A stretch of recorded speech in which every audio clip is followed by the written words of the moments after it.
Obama.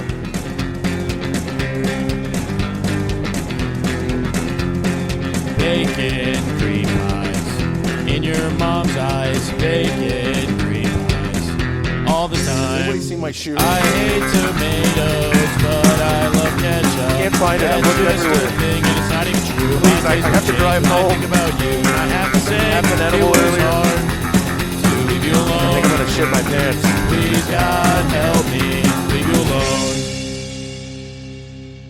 Well, you want to go first? Nope, you're doing it. Run it. Okay. I am 28, and my dad was adamant on me growing up as an 80s child. Yeah. So I grew up on Knight Rider, A-Team, Transformers, and I used to have Pet Hold Shop on, Boys, pal. fucking cassettes. Before you say it, ask the question again. Okay, so here's the question. All right. You guys did not technically grow up in the 80s. So what do you think of the 80s? That's the question. What do you think of let me start with this. Do you dig the 80s? Like music? Oh, yeah, absolutely. I love Okay. 80s pop. Well, I noticed that there's a lot of nostalgia for 80s. You know, it's all over the place.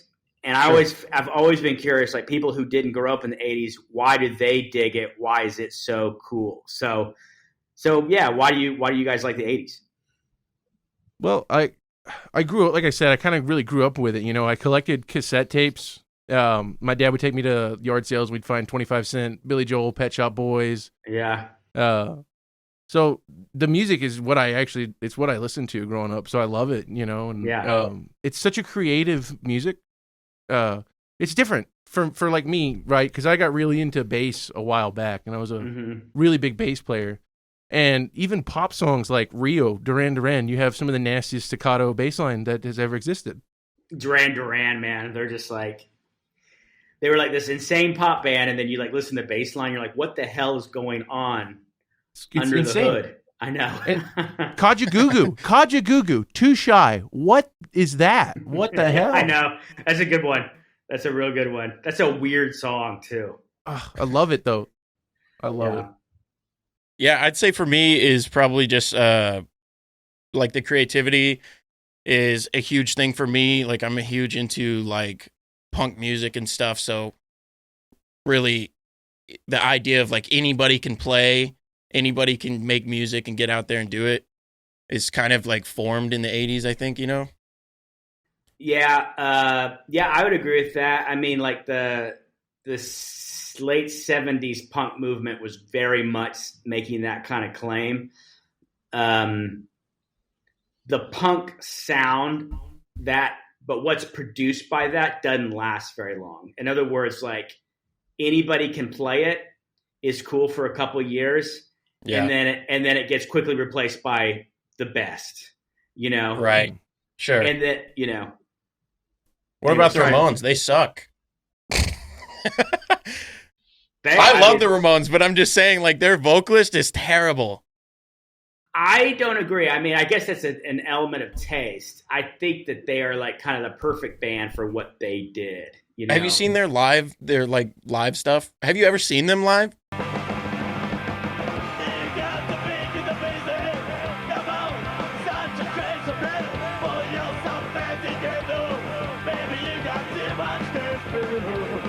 No, I never saw them live. I don't know if they ever toured through Oklahoma.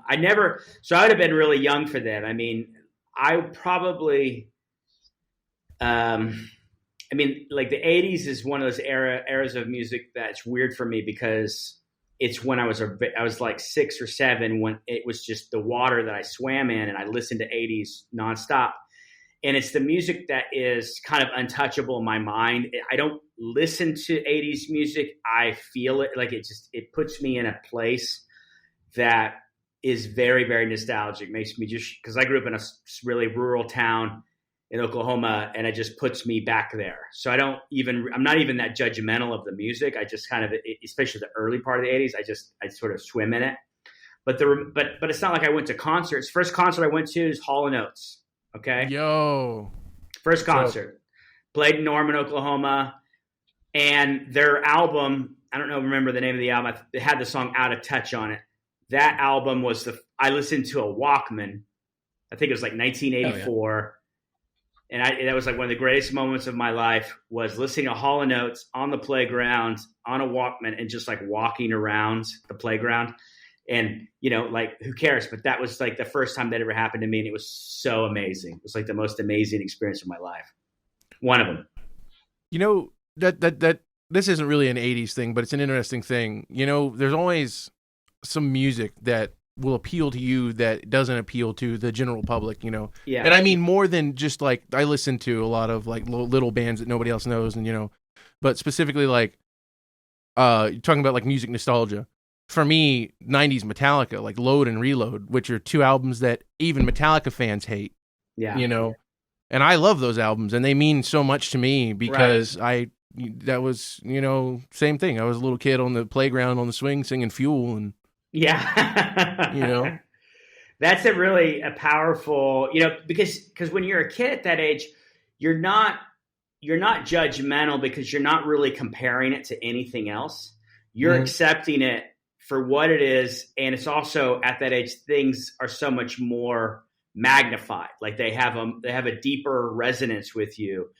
And so like those particular albums, like that's when I was a very astute Metallica fan. And I was dying for those albums to come out because I love the Black Album. And so when Load came out, I was pissed, you know. I was out. I was so out. I was like, no, you know, because I liked, you know, like I start off with, okay, I was in high school, so I was a different mental place. Mm-hmm. So when the Black Album comes out, which is one of the greatest albums of all time, period, it just is. I know, you know, everybody has their dispute. Those songs are unlike any other songs ever written, and it's just a weird record where there's some real magic being heard. But that's the album that got me into Metallica, and of course I go backwards in time with Metallica, and so I become more of a fan of what they had done. So when they go to Load, they're kind of going further into the black, but being influenced by grunge music, and so they don't do guitar solos. You know, their songs are shorter. You know, they're songs. And so I was let down by what came after it because of where I was at the time. But, I mean, what you're saying about albums that you really connect with that nobody else likes, I have them. I have all kinds of stuff like that. And for me, it's all stuff in the 80s. Stuff in the 80s that hits that bone, you know. Nice. I got a question about, I guess, being young in the 80s. What was the local scene like? Oh, no idea. I have no clue. Oh, really? No, I was like, okay, I was born in 1977. All right. So by the time I was 10 years old, okay, it's 1987. So I'm not going to like concerts. Okay. So I didn't go to concerts really until the 1990s. And those concerts were brutal. I mean, everything had to be hard. You know, that's like how I would, if I didn't like something, it's not hard. And they were, you know, concerts where everybody would go and just kick each other's ass at anything, at any concert. People would throw stuff it didn't matter who you were watching. People were throwing stuff at the stage. I mean, they were scary. It was like literal Roadhouse, you know. That's awesome. I remember watching Roadhouse and being like, oh, it's kind of nice they have that fence there. That makes sense, you know? Yeah, so that's kind of like, you know, 90s Woodstock, but everywhere. But everywhere. And actually, like, 90s Woodstock was not shocking at all in the 90s. That's what concerts were like. It was, you know, a physical experience, you know? My uncle was real big in, I'm from Jacksonville, and he was actually really big into the scene that Limp Bizkit was coming up through. Right. And so, you know, he knew, oh my God, their guitarist, I can't remember his name, Wes Borland. He knew Wes Borland personally, so he used to go to all their shows. And he's telling me about a place in Jack's called the Milk Bar, where there was a guy who got up into, like, the ducting. He was like hanging from the ducting and just kicking people in the head during the show. Terrible. Yeah. It's like, what? Yeah. I'm about a punk show, man. I'll go and, I love a good push mosh and whatnot, but I'm not much of an elbow or, I got my butt kicked at concerts. I mean, I would kind of get into the pit, think I'm tough, and it would just like, I'd hear like bones crack and I'd be like, okay, I'm not doing that. But it was a completely accepted part of the concert experience. It was, very the crowd surfing and stuff. If a girl got up there, it was immediately like, you'd see all these guys groping her. It was very physical and it wasn't really questioned. It was just how it was, Yeah. Huh. Yeah, thankfully now, especially, it's a much cleaner ordeal, especially at a lot of the metal concerts. I've gone to a couple of big festivals, and you'll still see guys, try to rip their shirts off and whatnot, but they usually end up getting their ass kicked pretty quick.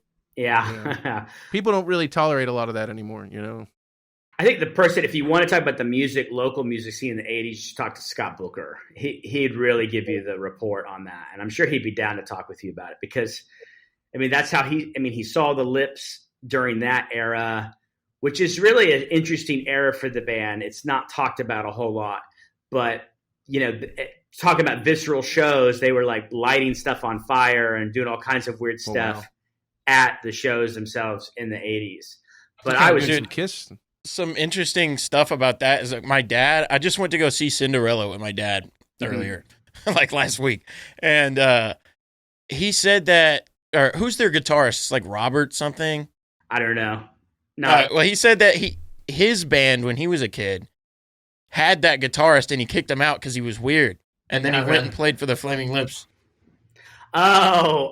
And I was like, what? Was it? It must have been Ronnie. It must have been the Ronnie days. So if, that band, Flaming Lips have had a lot of eras as a band. And the 90s era for a lot of Flaming Lips fans is like a very coveted era because Stephen Droz, who writes a lot of songs, he was playing drums and he has a very kind of interesting way of playing drums. And then Ronnie, and I don't know Ronnie's last name, was playing guitar. And he was like a savant noise guitarist. Very, very unusual approach to the guitar.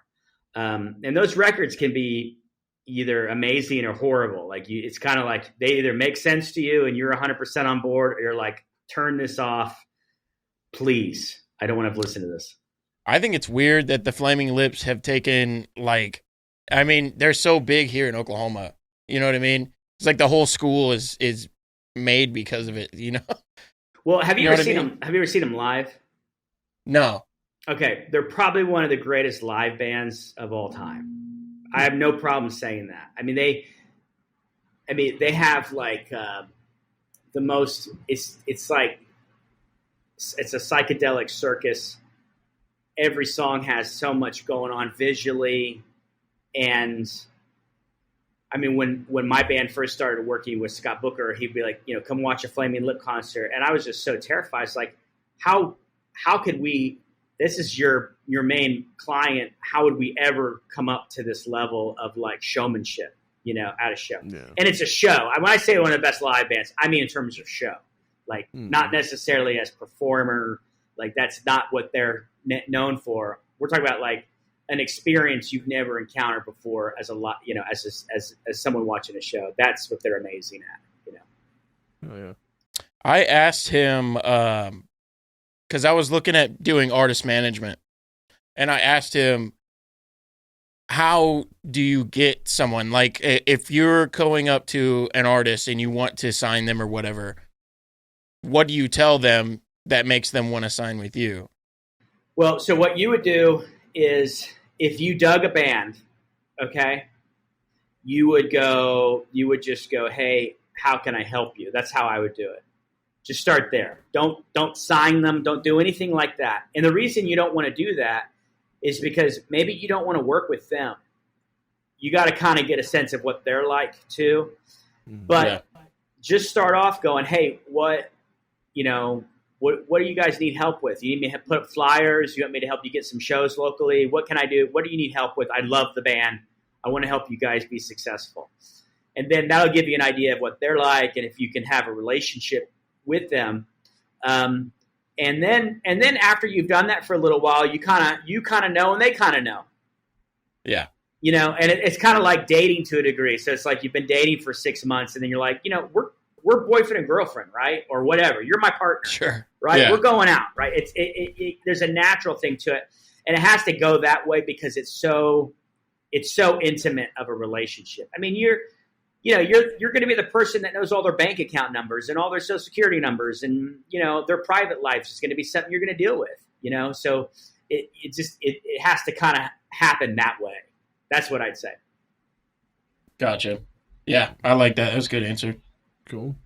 Thank you. I had a question for you. Yeah. You mentioned like noise guitar, and I wanted to kind of see where you feel about like noise as music. I think it's the most underrated genre. I think it's the first genre. All right. It's the first genre of music is noise. Okay. It's the easiest genre to be involved in. Anybody can make noise, which makes it also a genre that's oversaturated with horrible, horrible artists. Yeah. But a really, really good noise artist to me is my happy, warm spot. I love noise music, but it's hard to find really good noise bands. Who's a really, really good noise band? And all my friends, I'm driving my friends crazy with this. A really, really good noise band. And they're not known as this, but they're a really good noise band, are the Chemical Brothers. Okay. Oh, I know them. Listen to their album, their second full-length album. It's too song about noise. Came out in the 90s. Hang on, I'll look at it for you. Came out in the 90s. This is a band I think is really underrated. They're known for big beat. They're one of these bands that kind of defined late 90s electronic music with Prodigy and everything. But people have overlooked what they contributed. Okay, so the album is Dig Your Own Hole. That's a noise album. Okay, listen to that record. They got like bass parts and they have these catchy bits, but there's just so much noise in that record. And what's amazing about the Chemical Brothers is they do electronic stuff. They've got organic drums. They've got analog synths. Everything's live. The drummer of the band, one of the guys was a drummer. They bring noise and they bring melody. It's a very unusual conception of a career, but I like to run, and so I'm always looking for bands that have like good running music, and so like Chemical Brothers, I think are probably the best of all bands, of all artists that make the best exercise music. I put them at the top because their stuff is just like when you've been going for like an hour and you're like, I have to stop. You turn that on and you can go for another hour. You're just like, okay, I can do it. Wild. Anyway, I was going to say, I'm sorry, I didn't mean to interrupt. But I wanted to bring it back to noise. So what are your thoughts on noise? I love it. I got into it because of ambient. And I got steered in the direction of Zeit by Tangerine Dream, which is, if you've never heard it, it is a phenomenal album. It's got 20-minute tracks where there's detuned cellos going over buses going down the road while there's water bubbling in a stream. Yeah. And that did so much to me when I first heard it that ever since I've been incorporating that into music that I do. A lot of times, like on rainy days, I'll take a good microphone and toss it out the window of my bedroom, and I'll just try to get that nice sound, that nice warm spring rain sound. Another thing too about noise is what you're talking about. Noise does something on a personal level that most songwriting doesn't really do, which is it brings you into the world you live in. So your spring rain recording might not do very much for other people. It might, who knows? But think of what it does for you, like it just, you are zooming into the world and you're feeling a moment that you're experiencing life in that moment. Noise allows you to do that when you're writing songs and you're trying to write hits or whatever. you're in the moment of what's an audience going to like. You're not even really experiencing reality, but like recording noise allows you to do that. There's okay, I have a recommendation. Let me try to find this guy's name. There's a guy, he does these, he started a band, he was in a band called Cabaret Voltaire. But I want to give you his real name. Chris Watson. His name's Chris Watson, okay? And Chris Watson, he does a lot of like sound recording for films. Like if you see like a BBC documentary about nature, if you look up who the sound recordist, a lot of times he's the sound recordist. Okay. But he takes his nature recordings and makes albums out of them, you know? And so it'll be like a glacier with like some birds, and it's ambient music, but it's also noise recordings, and it's very interesting, and it's really, really cool. He's just a very cool artist, and nobody ever talks about him, but I love that stuff. I'm interested in noise. Can't say that I know what it is. So can we do a song of the week noise? Yeah, what would be a good example of a good noise track?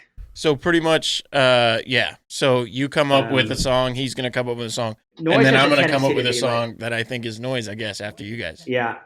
Because the definition of it's so wide.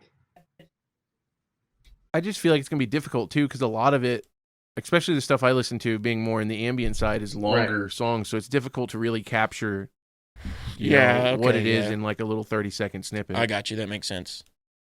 I don't know. I mean, well, noise is really like,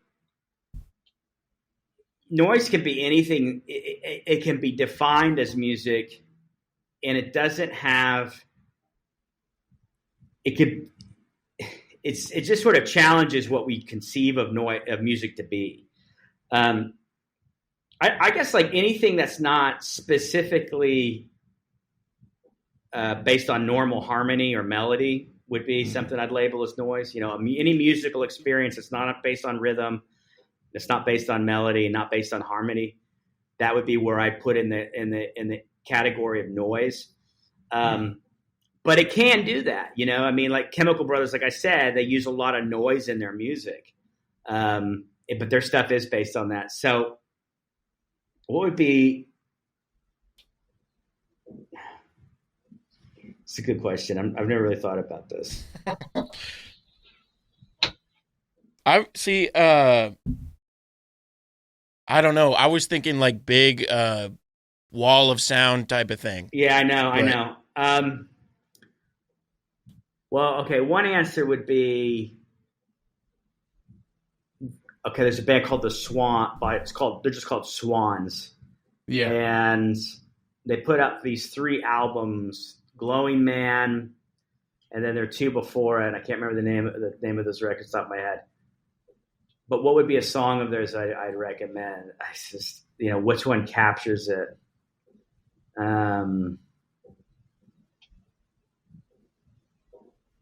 I don't know.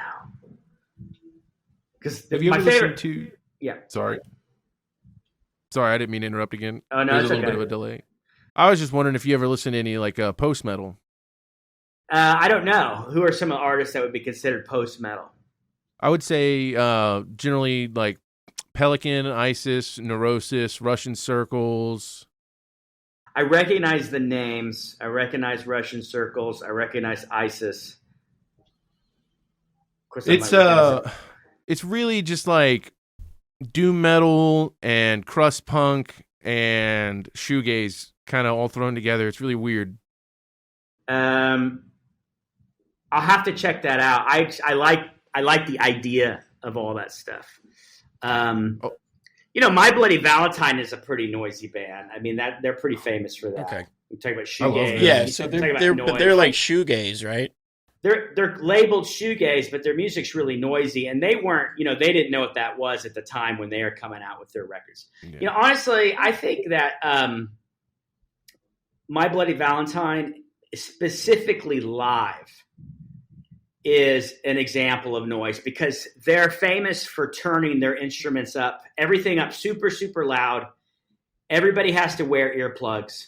Okay. So it's like you're having an extremely loud musical experience. And actually, I would say My Bloody Valentine's is the band. Like, so what's the track you should listen to that's the noise track? I don't know, because there are tracks of theirs they did like a remix record that really is the one that I would say. But here's what I want to say about My Bloody Valentine. You'll listen to their sounds, their recording, and you'll hear stuff in the frequencies that are musical, that are just the response. It's just a like an artifact of the sound. It's not being controlled. It's just like a thing in the frequency itself. It's not like someone's not playing something. You're just hearing it because it's so noisy. But their album. Okay, their first album is the album. Okay, I'll tell you the song. I got it. Okay, give me a second. Here's what I would label as sort of, if I made a playlist of noise tracks, all right? My Bloody Valentine, album's called Isn't Anything, and the song would be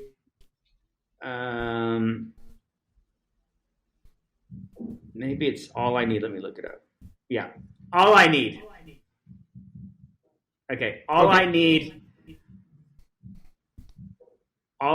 by My Bloody Valentine Isn't Anything is a noise record that I would put on my playlist.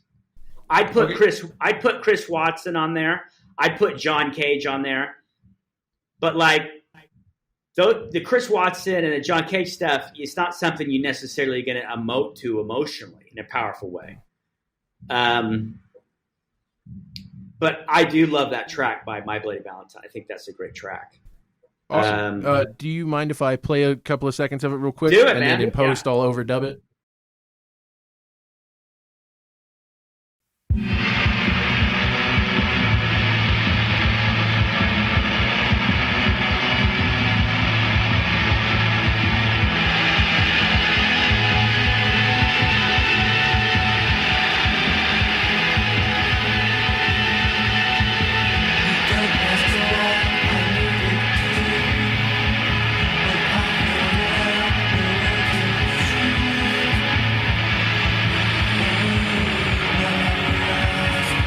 That's wicked. Yeah, that's pretty awesome. And that's quintessential shoegaze. Like that's, shoegaze is definitely, and they have like B-sides. They're one of those bands, they've only put out 3 records.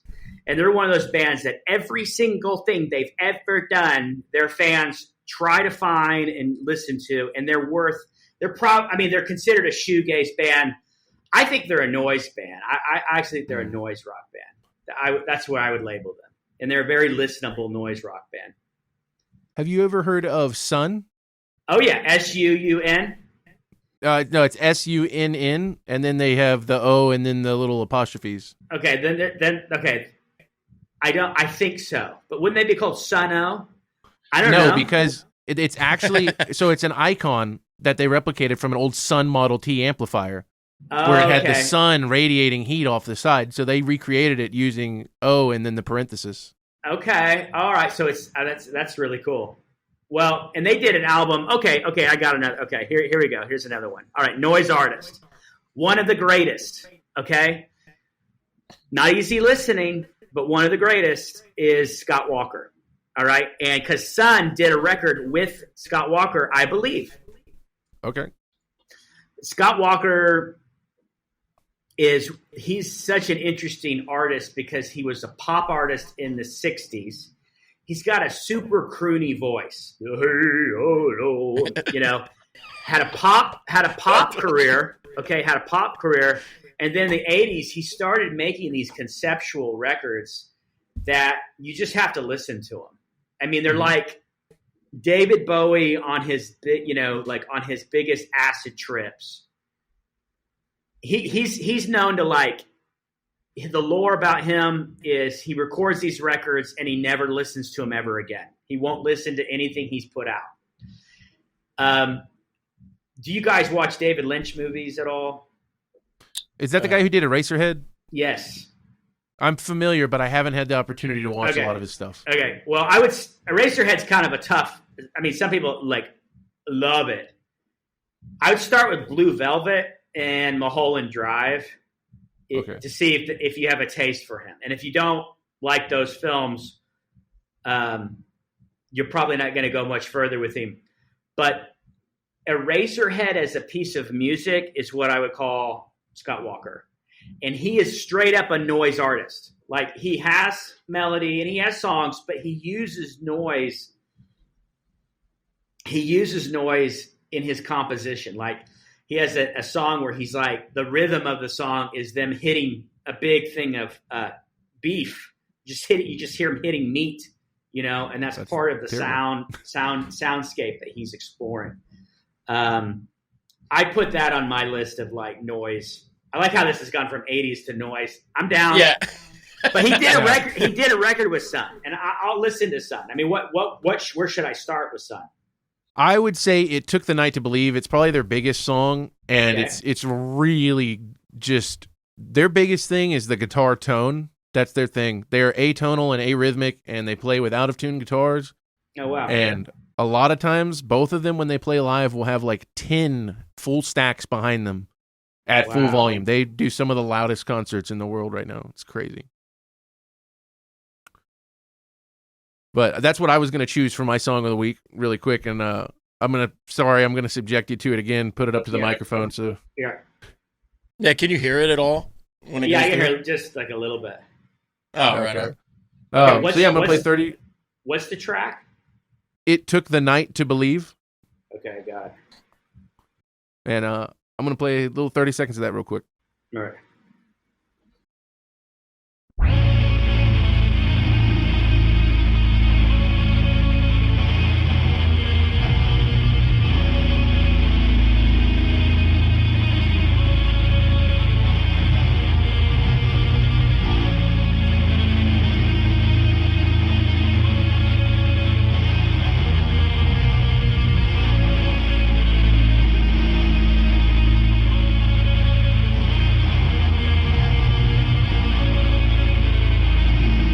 And very shortly after that, it's joined by some disgustingly shrill vocals. Yeah. That are just kind of coming in and out as they please. Okay. I'd be curious to see what you guys think of my next music. I'll have to send it to you when I get it done. I mean, a lot of stuff you're talking about is stuff I'm kind of working on, but I don't want to say anymore until I get it done. Yeah, you mentioned that in class. You're an artist. You make music. Yeah, my band's called Colourmusic. It's one word, color spelled with a U, because when we started, I had a British guy in the band. I just thought it looked sexier than the American spelling. We have noise music. I have a song called Beard. That's a noise track. We have an album called May You Marry Rich. We have a song called Dream Girl 82 that I think would qualify as a noise track. I've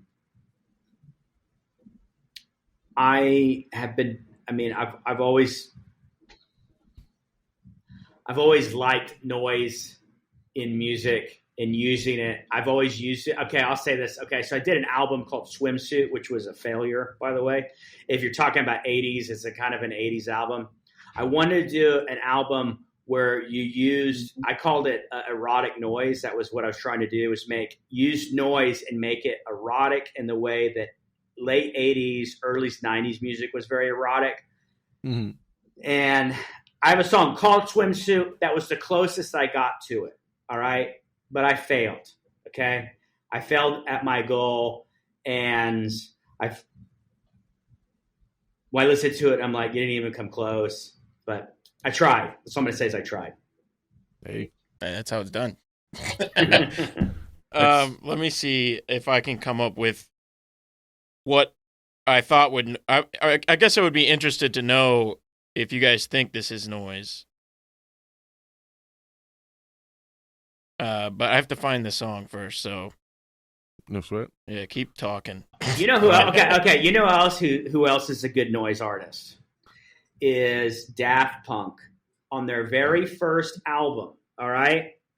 Songs like, let me find it here. And it's similar to Chemical Brothers, but on Daft Punk's first album, Homework, okay, songs like Rock and Roll, Burning, Rolling and Scratching, listen to how they're using noise. It's straight up using noises to create intensity. Now it's rhythmic and it's propulsive, but those are noise tracks, man. I mean, they really killed it. I think those are really cool noise tracks.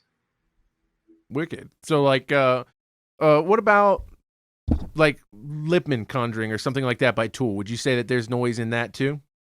In or Tool? Lost Keys? Yeah, Tool.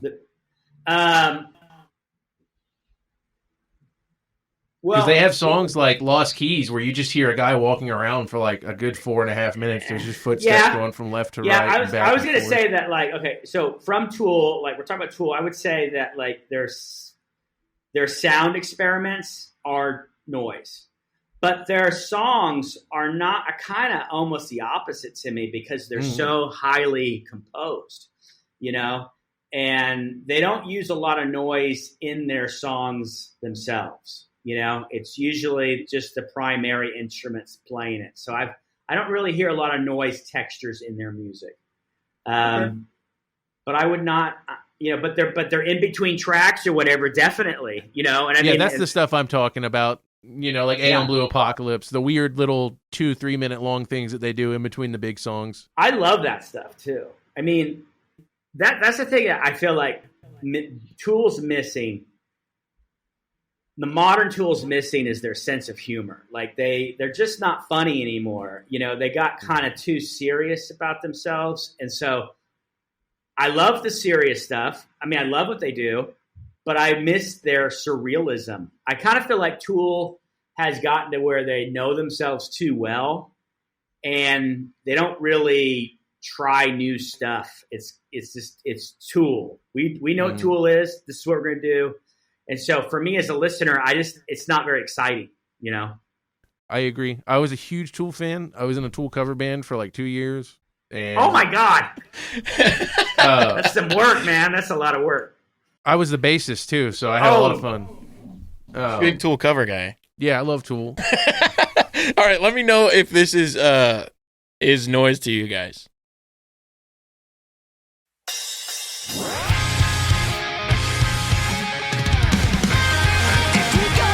No, is this False Choice? Is that at the drive-in? I can't tell. No, I haven't listened to them in a long time, so I didn't know what it was going to sound like. But when I saw them live, it was like you couldn't even tell what was going on. It was it was more. I consider that noisy, like live. Like when stuff gets out of control and you can't really discern stuff, I would call that noise. But when they recorded it, like I can't hear you're playing the phone and the mic, so it's real tinny. That sounded really controlled to me. And I mean, it definitely was. The guitar's noisy. But okay, I got another noise band for you. And we're talking about ambient, okay? Oh. And it's one record, okay? Okay. The band's called The Orb. ORB. All right. And they were massive in the early 90s. Okay. And they were the band, in my opinion, that kind of took up the psychedelic elements of Pink Floyd the most. So much so that actually David Gilmour did a collaboration with them, which is weird. But the record is called Pommes Frites. All right. It means French fries in French. All right. This is a straight up noise record, man. I mean, it is crazy. And the band was wildly successful, you know, in the electronic world.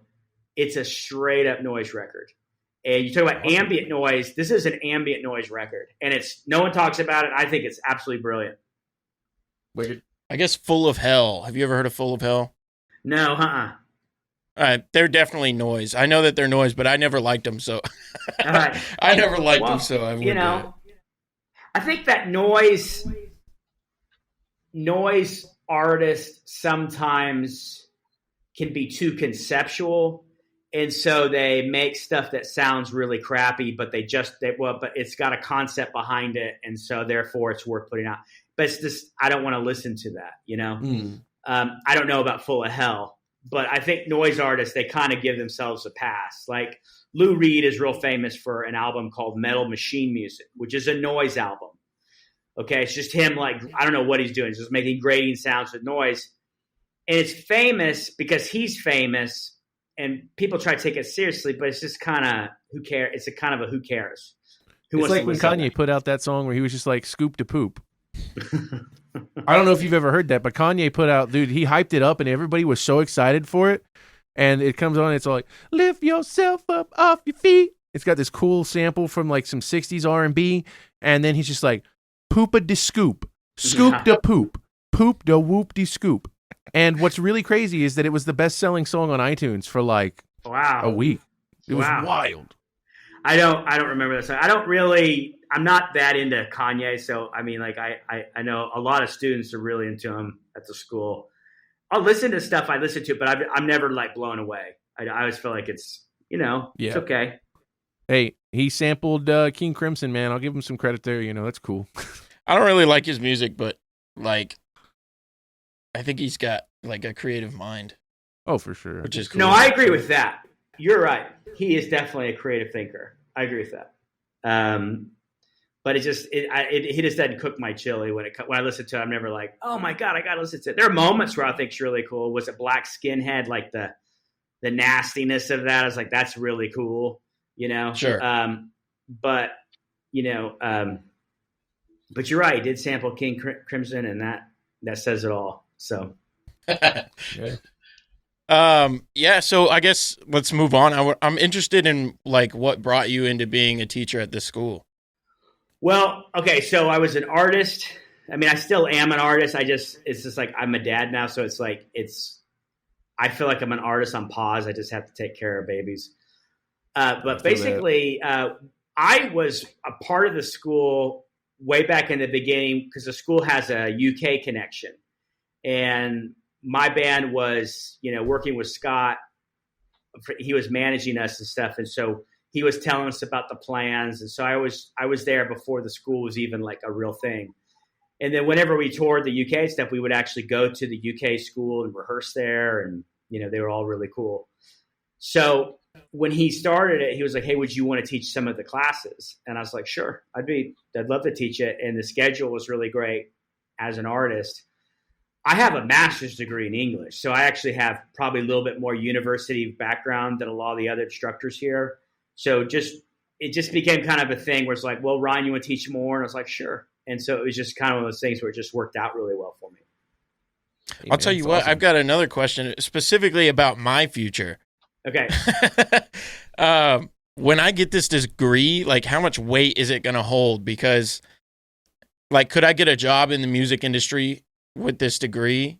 Or certain areas, yes, and certain areas, no. All right. And that's a great question for you to ask yourself.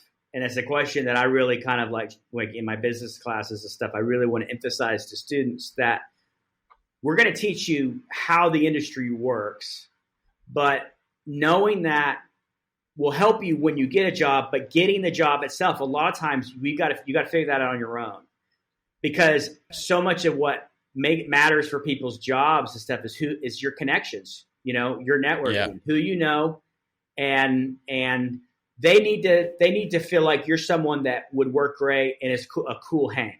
Okay. So I don't know exactly what your path is, but like if you were trying to get a job at like a live venue, yes, it would. Because you know something about the industry, and they're not, you know, you don't necessarily have to have a lot of connections. Live gigs are everywhere. Everywhere you go, there's live gigs in some capacity. Yes, it would. Would it help you get a job as a tour manager? No, because you've got to know people. So you would know stuff, but to get the job as a tour manager, you would need to know someone.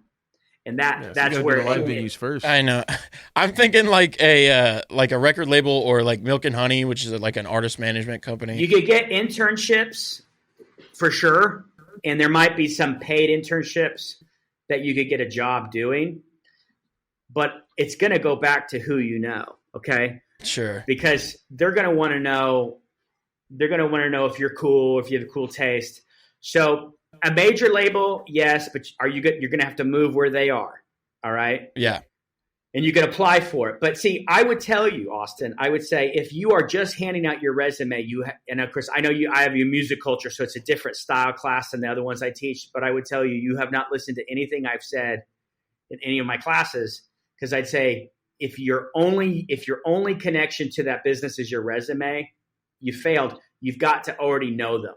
And so I would say this for any college student, by the way, but here at ACM, I think because the people who teach at the school are actually practitioners, we're always advocating you want to make those connections while you're in school right now. You want to be trying to get either internships or getting to get to know people, or going to getting yourself out there. So when it's time for you to go out there, you already have connections of where to go. That's what I'd say. So if you want to work at a record label and you go to my classes, I'd say, hey, let's what record labels are you into? Let's start figuring out a way to make a connection now. That's what I'd say. If you wait until you graduate, you're going to have to do that stuff then. And then you've got the cost of working and all this other stuff that might slow you down from making progress. So that's what I'd say. Gotcha. Awesome. But you know stuff. So like versus the other people trying to get the job who don't know anything, you would know stuff. Sure. You would know the differences between, publishing and how publishing works, and, contracts and copyright and all that stuff. And that would speed up their ability to have to educate you on how the business works. Well, hell yeah. There you go. Get your foot in the door, work in the mailroom, work your way up. That's right. Dude, yeah, the opportunities are slim. One thing that you're doing that stands out is what you're doing right now. Yeah, the podcast. Yeah, and bring in some local bands. I promise you're going to immediately stand out. And of course, I have to leave in like 3 minutes, by the way. Sure. But I do too. But your podcast is an ace in the hole. I don't think you realize this, of making connections. You have a legit reason to contact anybody you want, but really locally to bring them onto your podcast. All right. Yeah. And like a lot of bands and stuff want to promote themselves. So if they could get on here to just talk about their band or whatever, would be something that would be a real asset for them. So I would say, start where you're sitting right now. Use that as a reason to reach out and get to know people. We've done that. We've had a couple of pretty fun bands on. We had Mr. Phil's on, and we've had Carvist on. Yeah, we've had some Tim Baltas. He's like one of my favorite drummers ever to exist. We've had some cool artists on for sure. Awesome. Cool. Well, you're doing it. I'm telling you, that's actually very rare that you have a podcast. I was really surprised to hear about you guys have podcasts. Does this podcast get uploaded to, all the major podcasts, or what? It's going to be on all services. It's going to be on YouTube, Spotify, all the ones that Spotify shoots it out to by itself, But YouTube and Spotify is like the biggest ones that we're on. Okay, I'm going to have to step off, but let me do one moment of self-promotion, all right? Okay. Check out, we're talking about noise rock. I feel like I have to say this. Listen to our song Beard, okay? Listen to that, and then you tell me if you think that's noise rock. All right. Wicked. Hey, it was great talking to you guys. Thanks for having me on. Awesome. Okay? Yeah, thank you for coming Pleasure on. meeting you. Thank you. Maybe we'll do this again. Yeah? Yeah. All right. See you, Austin. Okay, see you guys. Bye. Do you want to listen to his song before we cut it? Or you got to go? Do it. It was Colourmusic. Yeah.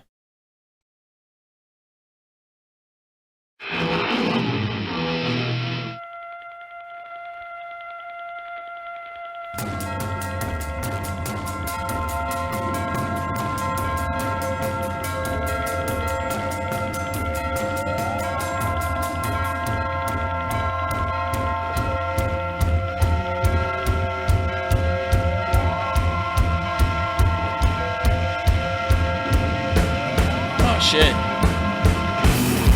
I'd love to see them live. Yeah.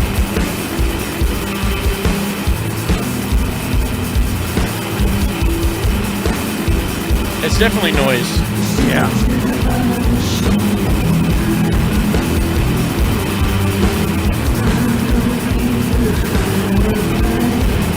So That's definitely noise. It kind of reminds me of some Queens of the Stone Age, dude. I liked it a lot. That actually, I'm gonna check out the rest of his music. Same. That's awesome. Hell yeah, dude. Very cool guy. Thank you for coming on. Yeah, man. And listening. I guess we're gonna have a bunch of new artists come on. We're gonna do more Yeah! more music stuff. Christian likes that. I love that. I can't wait to get him on and just talk shit to him. All right, and we're doing a Beats Music Fest. I guess so. We're moving further into music here. So we're doing Beats Music Fest in May, and we're doing. When is it? In May? I think it's the 25th. That's fine. So we're doing that in May, and then we're doing an anime fest. Woo! I don't know anything about anime. On 420. Neither do I, so tune in for do some fuck shit on an anime thing. All right, see ya. Bacon cream pies in your mom's eyes. Bacon cream pies all the time. Nobody's seen my shoe. I hate tomatoes, but I love ketchup. Can't find it. I'm looking everywhere. Thing, and it's not even true. Please, I have to drive home. I think about you. I have to say I have an edible it was earlier. hard to leave you alone. I think I'm gonna shit my pants.